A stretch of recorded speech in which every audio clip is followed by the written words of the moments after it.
Welcome back to SmartLink Basics, where we help you become an Excel expert, one function at a time.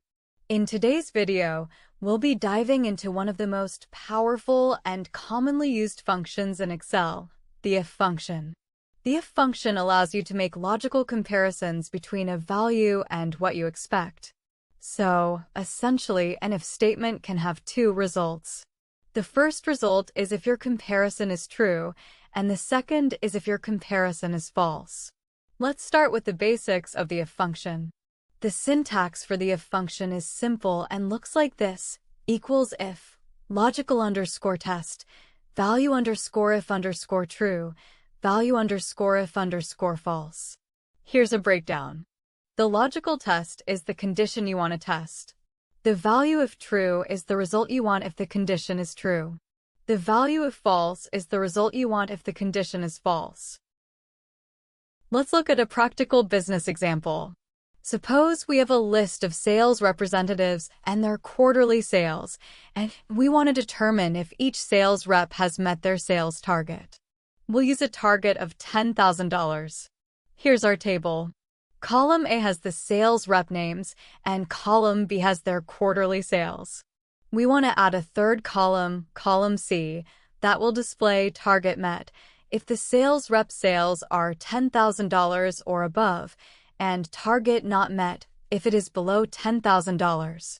In cell C2, we'll enter our if formula. Start by typing the equal sign, if open parentheses. Next, we need to add our logical test. We want to check if the sales in B2 are greater than or equal to $10,000. So, we type B2, the greater than symbol, 10,000 followed by a comma.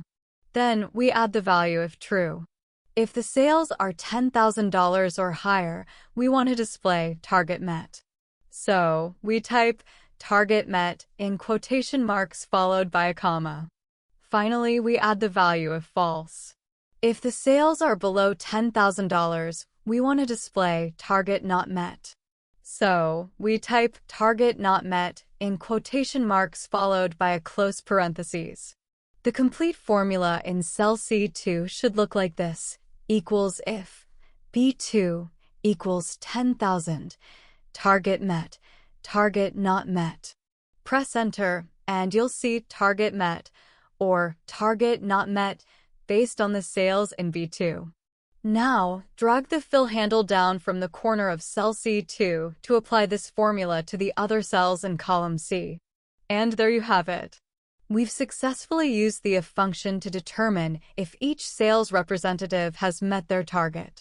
The if function is incredibly versatile and can be combined with other functions to create more complex formulas. For instance, you can nest multiple if functions to test multiple conditions, or use it in combination with and, or, and other logical functions.